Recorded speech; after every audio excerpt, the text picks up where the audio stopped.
বল এবং সরণের যে লেখচিত্র থাকে ওই লেখচিত্র কর্তৃক যতটুকু ছায়াযুক্ত অঞ্চল সৃষ্টি হয় সেটি কিন্তু তার কাজের মান নির্দেশ করে। আসসালামু আলাইকুম প্রিয় শিক্ষার্থী, আজকে আমরা দেখব পরিবর্তনশীল বল দ্বারা কৃতকাজের রাশিমালা। অর্থাৎ আমরা যদি একটি স্প্রিং কে যখন আমরা লম্বা করব তখন স্প্রিং কে লম্বা করার জন্য এই আমাদের যে বলটি লাগে সে বলটি কিন্তু ধ্রুবমানের নয়, অর্থাৎ এক এক সময় এক এক বলটি লাগবে। আমরা যদি শুরুতে একটা স্প্রিং কে আমরা মনে করলাম একটা স্প্রিং কে প্রসারিত করলাম, এই স্প্রিংটিকে আমরা যদি প্রসারিত করি, ধরলাম এই স্প্রিংটিকে আমরা টেনে নিয়ে এইভাবে প্রসারিত করলাম, এটিকে যদি আমরা টেনে নিয়ে এইভাবে যদি প্রসারিত করি, এভাবে যদি প্রসারিত করার ফলে স্প্রিংটি কিন্তু আমাদের এক্স পর্যন্ত কিন্তু প্রসারিত হয়েছে। এটি হচ্ছে এক্স মিটার পর্যন্ত প্রসারিত হয়েছে। এই এক্স মিটার কিন্তু অসংখ্য ক্ষুদ্র ক্ষুদ্র ক্ষুদ্র ক্ষুদ্র এই ডি এক্স বা ডেল্টা এক্স এর সমষ্টি, অর্থাৎ ডেল্টা এক্স এর সমষ্টি। এইভাবে অসংখ্য ডেল্টা এক্স মিলে কিন্তু এই মোট হচ্ছে এক্স মিটার। তাহলে প্রথম ক্ষেত্রে এই ডেল্টা এক্স প্রসারণের জন্য আমাদের বল যদি লাগে F1, দ্বিতীয় ক্ষেত্রে কিন্তু বল তার সাথে একটু বেশি লাগবে, দ্বিতীয় ক্ষেত্রে আমাদের লাগবে F2, তৃতীয় ক্ষেত্রে এই প্রসারণ করার জন্য তার বলটা কিন্তু আরো মানটা একটু বেশি লাগবে। এই জন্য আমরা বলবো একটি স্প্রিং কে যখন আমরা প্রসারণ করব তখন এই বলের মান কিন্তু বারবার বৃদ্ধি পাচ্ছে, অর্থাৎ প্রসারণ করার ক্ষেত্রে এই সমান পরিমাণ প্রসারণ করার ক্ষেত্রে বলের মান একটু একটু করে ধীরে ধীরে বাড়ছে। এজন্য এটিকে আমরা বলবো যে পরিবর্তনশীল বল। এই পরিবর্তনশীল বল দ্বারা যে কৃতঘাতের রাশিমালাটি রয়েছে সেই রাশিমালাটি আমরা খুব সুন্দরভাবে দেখবো। আমরা যদি এই পরিবর্তনশীল বলের রাশিমালাটি সুন্দর করে না বুঝতে পারি তাহলে আমাদের এমসিকিউ, সিকিউ এবং বিশ্ববিদ্যালয়ের যে প্রশ্নগুলো আছে আমাদের সবকিছু একেবারে বিফলে চলে যাবে, অর্থাৎ আমরা এগুলো কোনো কিছুই করতে পারবো না যদি পরিবর্তনশীল বলটি আমরা ভালোভাবে না বুঝতে পারি। তো আজকের এই ভিডিওর মধ্যে আমরা দেখবো যে পরিবর্তনশীল বল দ্বারা কৃতকাজ কতটুকু সম্পন্ন হয় সেটি। আরেকটি কথা বলে রাখি, তোমরা নতুন যারা এই মুহূর্তে ভিডিওটি দেখছো ভিডিওটি না টেনে সম্পূর্ণ দেখার চেষ্টা করবে, কারণ যদি তুমি ভিডিওটা টেনে টেনে দেখো তাহলে অনেক কিছু কিন্তু এই ভিডিওর মধ্যে থেকে তোমার মিস হয়ে যাবে। পরিবর্তনশীল বল বোঝার জন্য আমাদের শুরুতে আগে লাগবে যে ধ্রুব বলের এই বিষয়টি আমাদের মাথায় রাখতে হবে। একটি ধ্রুব বলের ক্ষেত্রে এটি হচ্ছে ধ্রুব বল y অক্ষ বরাবর এবং এটি হচ্ছে x অক্ষ বরাবর, সরণ হচ্ছে x। আমরা যদি এই F বলের জন্য একটি বস্তু যদি এই এই শূন্য থেকে, অর্থাৎ এই শূন্য থেকে এটি যদি আমাদের টু দ্বিতীয় অবস্থানে চলে যায়, এটা শূন্য, এটা এক, এবং এটা হচ্ছে আমাদের দুই, দ্বিতীয় নম্বর অবস্থানে যদি চলে যায় তাহলে আমরা বলতে পারি এটা হচ্ছে আমাদের সরণ, এটা হচ্ছে সরণ। তাহলে আমরা জানি যে বল এবং সরণ যতটুকু ক্ষেত্রফল অতিক্রম করেছে, বল এবং সরণ এর লেখচিত্র, এই বল এবং সরণ এর লেখচিত্র যতটুকু ক্ষেত্রফল অতিক্রম করবে সেটি কিন্তু কৃতকাজের মান। আমরা জানি যে কৃতকাজ ডব্লিউ সমান বল ইন্টু সরণ। এক্ষেত্রে বল যদি হয় আমাদের, বলের মান যদি আমাদের 10 নিউটন হয়ে থাকে তাহলে 10, এবং সরণ যদি আমাদের 2 মিটার হয়ে থাকে, এটা যদি 1 মিটার, অর্থাৎ এটি যদি আমরা মিটার প্রকাশ করে থাকি, সরণের মান যদি 2 মিটার হয়ে থাকে তখন কিন্তু এটা হচ্ছে আমাদের 2, তাহলে কাজ হচ্ছে 20 জুল। এবং আমরা যদি এটির ক্ষেত্রফল যদি বের করে দেখি যে এর ক্ষেত্রফল, এই ক্ষেত্রফল হচ্ছে দৈর্ঘ্য গুণন হচ্ছে প্রস্থ, এফ এর মান কিন্তু আমাদের দেওয়া আছে 10 নিউটন, তাহলে 10, সুতরাং আমরা বলতে পারি 20, অর্থাৎ ক্ষেত্রফল কিন্তু আমরা পেয়েছি 20। তাহলে ক্ষেত্রফল এবং কৃতকাজের মান কিন্তু সমান। এজন্য আমাদের মনে রাখতে হবে পরিবর্তনশীল বলটি বোঝার জন্য আগে ধ্রুব বলের জন্য চিন্তা করতে হবে। যে ধ্রুব বলের ক্ষেত্রে আমরা দেখলাম যে ধ্রুব বলের ক্ষেত্রে আমরা যদি বল বনাম সরণ, এই ধ্রুব বল বনাম সরণ এর লেখচিত্র যদি অঙ্কন করি, বল বনাম সরণের লেখচিত্র অঙ্কন করার ফলে যে ক্ষেত্রফলটুকু পাবো সেই ক্ষেত্রফলটুকুই কাজের মান নির্দেশ করে। এটা যদি আমরা বুঝতে পারি তাহলে পরিবর্তনশীল বল বোঝা আমাদের জন্য খুবই সহজ হয়ে যাবে। এখন পরিবর্তনশীল বলের জন্য যে গ্রাফটি যদি আমরা চিন্তা করি, যে এটি একটি পরিবর্তনশীল বলের জন্য যদি আমরা চিন্তা করি, এই পরিবর্তনশীল বলের জন্য একটা গ্রাফ যদি চিন্তা করি, মনে করলাম এদিকে হচ্ছে পরিবর্তনশীল বল, এদিকে পরিবর্তনশীল বল, y অক্ষ বরাবর ছিল পরিবর্তনশীল বল এবং এদিকে হচ্ছে সরণ, x অক্ষ বরাবর হচ্ছে সরণ। এখন y অক্ষ বরাবর পরিবর্তনশীল বল এদিকে থাকার কারণে কিন্তু বলের মান ধীরে ধীরে বৃদ্ধি পাচ্ছে, অর্থাৎ এই যে বলের মান গ্রাফটি কিন্তু ধীরে ধীরে ধীরে ধীরে উপর দিকে যাচ্ছে, অর্থাৎ এই গ্রাফটি কিন্তু ধীরে ধীরে উপর দিকে যাচ্ছে, বলের মান কিন্তু ধীরে ধীরে বৃদ্ধি পাচ্ছে। তাহলে বলের মান ধীরে ধীরে বৃদ্ধি পাচ্ছে বলে পরিবর্তনশীল বলটি কিন্তু এরকম হবে। এখন কথা হচ্ছে আমরা অবশ্যই এই প্রমাণের ক্ষেত্রে ধরে নিব যে পরিবর্তনশীল বল এটি কিন্তু একমুখী, অর্থাৎ বলটি প্রযুক্ত করা হচ্ছে একমুখী। যেমন স্প্রিং এর ক্ষেত্রে যদি আমরা চিন্তা করি, এই স্প্রিং এর ক্ষেত্রে স্প্রিং এর টেনে আমরা যদি লম্বা করি তাহলে বলটি কিন্তু এক্স অক্ষ বরাবর, অর্থাৎ এক্স অক্ষ বরাবর কিন্তু বলটি কিন্তু আমাদের এক্স অক্ষ বরাবর একদিকে কাজ করতেছে। আমরা বিষয়টা এরকম মনে করব যে বলটি একদিকে কাজ করতেছে, বলের দিক কিন্তু সেম। তো বলের দিক যদি সেম হয়ে থাকে বারবার কিন্তু বলের মান কিন্তু পরিবর্তন হচ্ছে, এই জন্য গ্রাফটা কিন্তু ঊর্ধ্বমুখী হচ্ছে। এখন গ্রাফটা ঊর্ধ্বমুখী হওয়ার জন্য আমরা যদি এটার ক্ষেত্রফলটা সম্পূর্ণ ক্ষেত্রফল যদি বের করতে পারি, অর্থাৎ এটার ক্ষেত্রফল বের করতে পারলে কিন্তু আমাদের পরিবর্তনীয় বল দ্বারা কিন্তু কাজটা আমরা বের করতে পারবো। কারণ আমরা এর আগে দেখলাম যে কোনো বল দ্বারা কিন্তু কাজ, বল এবং সরণের যে লেখচিত্র থাকে ওই লেখচিত্র কর্তৃক যতটুকু ছায়াযুক্ত অঞ্চল সৃষ্টি হয় সেটি কিন্তু তার কাজের মান নির্দেশ করে। সুতরাং এই ক্ষেত্রে পরিবর্তনীয় বল দ্বারা কিন্তু কাজ এই তার ক্ষেত্রফলের এই যতটুকু অংশ থাকবে সেটি কিন্তু কিন্তু কাজের মান। এখন আমরা এই ক্ষেত্রফলটিকে যদি বের করতে চাই তাহলে আমরা এটা এই কোনো সূত্র পড়বে না, কারণ এটা হচ্ছে অনিয়মিত একটি এই লেখ, যেটার মধ্যে বুঝে দেখা যাচ্ছে না যে এটি একটা আয়তক্ষেত্র নাকি একটি ত্রিভুজ নাকি একটি ট্রাপিজিয়াম, এটি কোনো কিছুর সাথে মিলছে না। এই জন্য আমরা চিন্তা করব যেহেতু পরিবর্তনশীল বল দ্বারা কিন্তু কাজ, এই টোটাল ক্ষেত্রফলকে আমরা ক্ষুদ্র ক্ষুদ্র ভাগে বিভক্ত করে নেব। এটাকেও আমরা বিভক্ত করে নিলাম, এটাকেও বিভক্ত করে নিলাম, এটাকেও আমরা কিন্তু বিভক্ত করে নিলাম। এবং এই যেহেতু সরণ ছিল আমাদের এক্স, সরণ ছিল আমাদের এক্স, এটাকে আমরা বলতে পারি ডেল এক্স, এটাকে বলতে পারি ডেল এক্স, এটাকে বলতে পারি ডেল এক্স। ক্ষুদ্র ক্ষুদ্র অংশে আমরা বিভক্ত করে নিলাম ডেল এক্স, এটা হচ্ছে কি ডেল এক্স। তাহলে এতটুকু মান কিন্তু আমাদের বলতে পারি আমরা এটার মান হচ্ছে ডেল এক্স, প্রতিটা মান হচ্ছে কিন্তু ডেল এক্স। কিন্তু বলের মান কিন্তু পরিবর্তনশীল, অর্থাৎ বলের গ্রাফটা কিন্তু ঊর্ধ্বমুখী, বলের মান পরিবর্তনশীল। এখানে বল যদি আমাদের F1 হয়ে থাকে, এখানে বল হচ্ছে F2, এখানে বল হচ্ছে F3, এখানে বল হচ্ছে F4, এখানে হচ্ছে F5। এখন এই গ্রাফ দেখে বোঝা যাচ্ছে না, এই গ্রাফ দেখে কিন্তু বোঝা যাচ্ছে না যে বলের মান কিন্তু সমান নয়, বলের মান কিন্তু ধীরে ধীরে পরিবর্তন হচ্ছে। এই সম্পূর্ণটুকু কিন্তু বলের মান F1, আমরা যদি ধরে নিই যে এখানের জন্য বলের মান যদি F1 হয়ে থাকে, এই বিন্দুর জন্য যদি বলের মান F1 হয়ে থাকে, এই দুটি বিন্দুর জন্য বলের মান কিন্তু F1 ধরাটা আমাদের ঠিক হয়নি। কারণ এই এক্ষেত্রে দেখা যাচ্ছে যে গ্রাফটা যেহেতু ঊর্ধ্বমুখী, ধীরে ধীরে বলের মান কিন্তু বাড়তেছে, অথচ আমরা বলতেছি এই সম্পূর্ণটুকুর জন্য, এই সম্পূর্ণটুকুর জন্য বলের মান আমরা ধরেছি F1। তাহলে সম্পূর্ণটুকুর জন্য বলের মান কিন্তু F1 হবে না, F1 হবে না। আমরা যদি ধরে নিয়েছি F1, কারণ এক্ষেত্রে বলের মান কিন্তু বৃদ্ধি পাচ্ছে। তাহলে এটার জন্য যদি F1 হয়, এখানে এখানে এখানে সম্পূর্ণ জন্য কিন্তু F1 হবে না, অর্থাৎ ধীরে ধীরে বাড়তেছে। এখন আমরা এটাকে যদি কোনোভাবে যদি এটা ক্ষেত্রফলটা বের করতে পারি, সমস্তটা ক্ষেত্রফল, তাহলে কিন্তু আমরা এই কৃতকাজের মানটা বের করতে পারবো। এটার ক্ষেত্রফল যদি আমরা বের করতে চাই তাহলে আমাদের চিন্তা করতে হবে যাতে করে এই এই F1 বলের মানটা তো এখানে এক না, ধ্রুবক না। অর্থাৎ ধ্রুব বল যদি হতো তাহলে আমরা এটা এইভাবে ধরতে পারতাম, ধ্রুব বল হলে বলের মান যদি সমান থাকতো, এটা যদি বল হতো এবং এটা যদি আমাদের সরণ হতো ডেল এক্স, তাহলে কিন্তু আমরা ধ্রুব বলের জন্য কিন্তু আমরা এটা করতে পারতাম। কিন্তু গ্রাফটি কিন্তু এই ধ্রুব বলের জন্য না, ধ্রুব বল যদি হইতো তাহলে আমরা এতটুকু নিতে পারতাম, অর্থাৎ বলের মান সমান থাকতো। কিন্তু বলের মান তো সমান নয়, এই বলের মান কিন্তু ঊর্ধ্বমুখী, এই বলের মান কিন্তু ঊর্ধ্বমুখী, সমান না, এই জন্য আমরা এটা কিন্তু নিতে পারতেছি না। এই জন্য আমরা কি কাজ করব, এটাকে ক্ষুদ্র ক্ষুদ্র ভাগে যদি বিভক্ত করি, এটাকে আরো ক্ষুদ্র ক্ষুদ্র ভাগে যদি বিভক্ত করি, তখন কিন্তু আমাদের এই ক্ষুদ্র অংশের আমরা কি পাবো, ক্ষুদ্র অংশের ক্ষেত্রফলটুকু পাবো। অর্থাৎ এটাকে আমরা ক্ষুদ্র ক্ষুদ্র ভাগে যদি বিভক্ত করে নেই তাহলে কিন্তু আমরা খুব সহজেই এটার এই টোটাল ক্ষেত্রফলের মানটা বের করতে পারবো। আমরা যদি কোনোভাবে এই দৈর্ঘ্য গুণন প্রস্থ দিয়ে এটার ক্ষেত্রফল বের করতে পারি, মানে আয়তক্ষেত্রের সূত্র যদি বের করতে পারি, তাহলে কিন্তু এটার ক্ষেত্রফলটা বের করে যাবে। এখন দৈর্ঘ্য গুণন প্রস্থ যদি দিতে চাই তাহলে এটার প্রস্থ হচ্ছে ডেল এক্স, এটার প্রস্থ কিন্তু হচ্ছে ডেল এক্স, অর্থাৎ এটা প্রস্থ ডেল এক্স। তাহলে আমরা প্রস্থ পেলাম। তাহলে দৈর্ঘ্য কিন্তু এই পাশের বাহু এবং এই পাশের বাহু কিন্তু সমান না।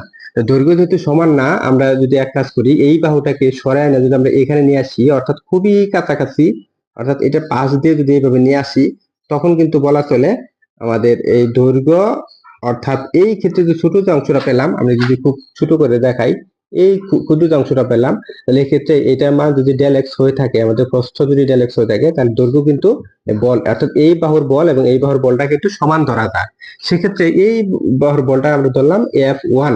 ঠিক একইভাবে এই পরবর্তীতে যদি আমরা আরেকটি বাহু চিন্তা করি, এই ডান পাশে যদি আমরা আরেকটি বাহু চিন্তা করি তার সাথে, তখন কিন্তু এই ক্ষুদ্র অংশের মান হচ্ছে ডেল এক্স এবং এইটার যে বল, এই দ্বিতীয় ক্ষেত্রে বল যদি আমাদের F2 হয়ে থাকে, কারণ গ্রাফটি তো ধীরে ধীরে উপর দিকে উঠতেছে, উপর দিকে ওঠার জন্য এটা কিন্তু F2 হবে, অর্থাৎ এটা হচ্ছে উপর দিকে ওঠার জন্য F2 হবে, তখন বলটা হচ্ছে F2।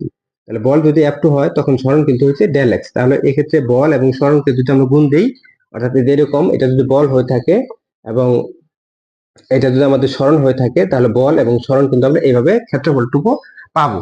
ঠিক একই ভাবে আমরা যদি এটাকে এখানে যে বলটা, এখানে বলটা যদি আমরা চিন্তা করি যে এখানে বলটা যদি F2 হয়ে থাকে, তাহলে আমরা এরকম ভাবে বললাম, তাহলে F2, এটা যদি F2 ইন্টু সরণ ধরবো আমরা ডেল এক্স, অর্থাৎ ডেল এক্স, এরকম ভাবে ধরবো। ঠিক একই ভাবে যখন আমরা এইভাবে ধরবো, এটা আরেকটু যখন কাছে নিয়ে আসবো আমরা, তখন আমরা ধরবো F3, F3 ইন্টু কত ধরবো আমরা ডেল এক্স। তাহলে বারবার কিন্তু আমরা একটা আয়তক্ষেত্র মতো একটা জিনিস পাবো।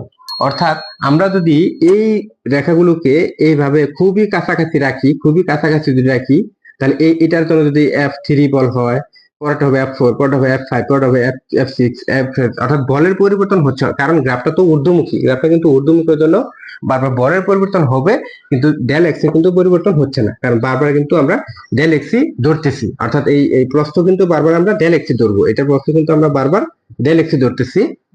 অর্থাৎ ক্ষুদ্র ক্ষুদ্র অংশগুলোকে আমরা এইভাবে বিভক্ত করলে আমরা কিন্তু মোটামুটি ভাবে একটা আয়তক্ষেত্র চিন্তা করতে পারি। যখন আয়তক্ষেত্র চিন্তা করব, অর্থাৎ এরকম যে গ্রাফটা যদিও ঊর্ধ্বমুখী গ্রাফ, প্রথম অংশের জন্য, এটার জন্য আমরা বলতে পারি বল যদি F1 হয় তাহলে এটা হচ্ছে F1, এই দ্বিতীয় ক্ষেত্রে বল যদি F2 হয়, অর্থাৎ এই ক্ষেত্রে কিন্তু প্রতিটা মান কিন্তু হচ্ছে ডেল এক্স, কিন্তু বল হচ্ছে একটু একটু পরিবর্তনশীল। তাহলে বল পরিবর্তন হওয়ার কারণে কিন্তু একটু ক্ষেত্রফল একটু একটু ধীরে ধীরে কিন্তু বাড়তেছে, অর্থাৎ এটার সাথে ক্ষেত্রফল কিন্তু, এটার ক্ষেত্রফল একটু বেশি, আবার এর সাথে এটা আর একটু বেশি, এর সাথে এটা আর একটু কিন্তু বেশি।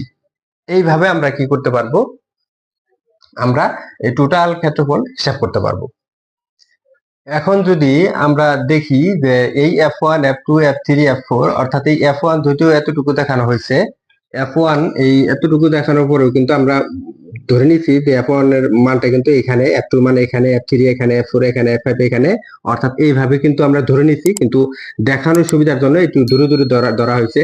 এইভাবে যদি আমরা ধরে নেই, এক্ষেত্রে অসংখ্য ক্ষুদ্র ক্ষুদ্র ভাগ আছে, সবকিছু মিলে আমরা বলতে পারি যে F1 বলের জন্য, এই F1 বলের জন্য কাজ যদি আমাদের W1 হয়ে থাকে, তাহলে এইভাবে F2 বলের জন্য কাজ হচ্ছে W2, এবং F3 এর জন্য W3, এইভাবে ডট ডট ডট Fn সংখ্যক যদি ভাগ থাকে, তাহলে মোট কাজ হচ্ছে আমাদের W সমান W1, W2, W3 dot dot dot Wn পর্যন্ত কিন্তু আমাদের কাজ হয়েছে। এক্ষেত্রে এটাকে আমরা লিখতে পারি F1 বলার জন্য F1 ডেল এক্স, প্লাস এটাকে লিখতে পারি আমরা F2 ডেল এক্স, প্লাস এটাকে লিখতে পারি আমরা F3 ডেল এক্স, প্লাস এটাকে লিখতে পারি আমরা Fn ডেল এক্স, এরকম ভাবে আমরা লিখতে পারি। এখন এটা কিন্তু আমাদের মোট কাজ, মোট কাজকে আমরা এইভাবে লিখতে পারি যে মোট কাজ W সমান সামেশন চিহ্ন দিয়ে, সামেশন এক্ষেত্রে Fi, আর এখানে হচ্ছে আমাদের ডেল এক্স, অর্থাৎ এটা কিন্তু আমরা পেলাম মোট কাজ। এখন এই মোট কাজ বলতে এক্ষেত্রে ক্ষুদ্র ক্ষুদ্র কাজের সমষ্টি, ক্ষুদ্র ক্ষুদ্র কাজের যে সমষ্টি, এটি কিন্তু আমাদের মোট কাজ কিন্তু আমরা পেলাম। এখন এই del X del X del X, এই ডেল এক্স এর চাইতেও এটিকে আমরা ক্ষুদ্র চিন্তা করতে হবে। তখন এই ডেল এক্স এর চাইতে যদি আমরা ক্ষুদ্র চিন্তা করি, তখন তাকে আমরা বলবো ডিএক্স, অর্থাৎ ডিফারেন্সিয়াল এক্স। এই ডেল এক্স কে আরো ক্ষুদ্র অংশে বিভাজিত করলে তখন আমরা লিখবো কি ডিএক্স। যদি ডিএক্স হয়, তখন এই ক্যালকুলাসের ভাষায় আমরা এটাকে যদি এই ডেল্টা এক্স এর মান যদি শূন্যের কাছাকাছি হয়, এই ডেল্টা এক্স এর মান এত ক্ষুদ্র যে শূন্যের কাছাকাছি, তখন এটাকে আমরা, এই সমীকরণটাকে আমরা এইভাবে লিখবো, এই সমীকরণটাকে আমরা উপরে যদি দেখি এইভাবে লিখবো, limit delta x tends to zero, অর্থাৎ ডেল্টা এক্স এর মান জিরোর কাছাকাছি, তখন যদি এরকম হয়, তখন এটাকে আমরা লিখবো Fi ডেল এক্স, আমরা তখন এটা লিখবো। Delta x tends to zero যদি হয়, তখন আমরা এই ডেল্টা এক্স কে ডিফারেন্সিয়াল এক্স এবং এই সামেশনকে আমরা ইন্টিগ্রাল দ্বারা প্রকাশ করব, অর্থাৎ তখন আমরা লিখতে পারবো যে মোট কাজ W সমান লিমিট হচ্ছে x1 থেকে x2, অর্থাৎ আমরা যদি দেখি যে x2 ছিল কিন্তু এই x1 থেকে x2 পর্যন্ত, এটার আদি সীমা ছিল x1 এবং এই শেষ সীমা ছিল x2, তাহলে এটা লিখবো। তারপর লিখবো ফাংশন অফ x, এবং এটাকে লিখবো dx। কেন dx? আমরা বলেছি যে যদি এই ডেল্টা x টেন্ডস টু 0 হয়, তখন এই ডেল্টা x কে dx দ্বারা প্রতিস্থাপন করা যায়, এবং limit delta x tends to 0 হলে সামেশনকে এই ইন্টিগ্রাল দ্বারা প্রতিস্থাপন করা যায়। যদি প্রতিস্থাপন করি, আর এক্ষেত্রে ফাংশন অফ এক্স কেন, কারণ ফাংশন অফ এক্স হচ্ছে এক্স এর পরিবর্তনের সাথে সাথে কিন্তু আমাদের এই বলের পরিবর্তন হচ্ছে। অর্থাৎ আমরা যখন শুরুতে দেখেছিলাম যে একটি স্প্রিংকে যদি আমরা টান দেই, স্প্রিং এর যতই সরণ ঘটবে ততই কিন্তু আমাদের বলের মান বেশি দিতে হবে। অর্থাৎ যত বেশি প্রসারিত করব তত বেশি বল দিতে হবে। এই জন্য এই এক্স এর সাথে বলের একটা সম্পর্ক রয়েছে, তাহলে ফাংশন অফ এক্স ডিএক্স। এবং এটি কিন্তু আমরা পেলাম যে পরিবর্তনশীল বল দ্বারা কৃতকাজের রাশিমালা। এটিকে যদি আমরা আর একটু বর্ধিত করি তাহলে কিন্তু আমরা এইভাবে লিখতে পারবো, ডব্লিউ সমান x1 x2 ইন্টু 1, এভাবে কিন্তু লেখা যায়। আমরা 1 দ্বারা গুণ দিতে পারি। এটাকে যদি আমরা আর একটু সরল করি তাহলে লেখা যায় x1 x2 function of x dx। এই 1 এর জায়গায় আমরা লিখতে পারি cos 0 ডিগ্রি। 1 এর জায়গায় আমরা লিখতে পারি কি cos 0 ডিগ্রি। cos 0 এর মান হচ্ছে 1। এক্ষেত্রে এটাকে যদি আমরা লিখি এভাবে আর একটু লিখতে পারি, x1 x2 function of x dx cos 0 degree. এর পরিবর্তে আমরা লিখতে পারি cos থিটা। cos থিটা লেখা যায়। এই ক্ষেত্রে থিটা এর মান হচ্ছে 0 ডিগ্রি। যদি আমরা ধরি থিটা 0 ডিগ্রি তাহলে কিন্তু cos থিটা লেখা যায়। a vector dot b vector সমান ab cos থিটা, তাহলে fs cos থিটা এটাকে আমরা লিখতে পারি x1 x2 f function of x, এখানে ভেক্টর আছে আবার হচ্ছে dx, কারণ এখানে একটা ডট আছে। কারণ বল এবং সরণের ডট গুণফলকে আমরা জানি যে F vector dot S vector FS cos theta. অর্থাৎ এই পরিবর্তিত আমরা ভেক্টর হিসেবে এরকম ভাবে আমরা লিখতে পারি, কারণ আমরা জানি A vector dot B vector সমান আমরা লিখতে পারি কি এফএস cos থিটা। এখান থেকে এফএস cos থিটা সমান ডট দিয়ে আমরা কিন্তু লিখতে পারি। তো ডট দিয়ে লিখি তাহলে কিন্তু আমরা এরকমটা পেলাম। এটি কিন্তু পরিবর্তনশীল বল দ্বারা কৃত কাজ। এই সমীকরণটিকে আমরা অনেক সময় এইভাবে লিখে থাকি।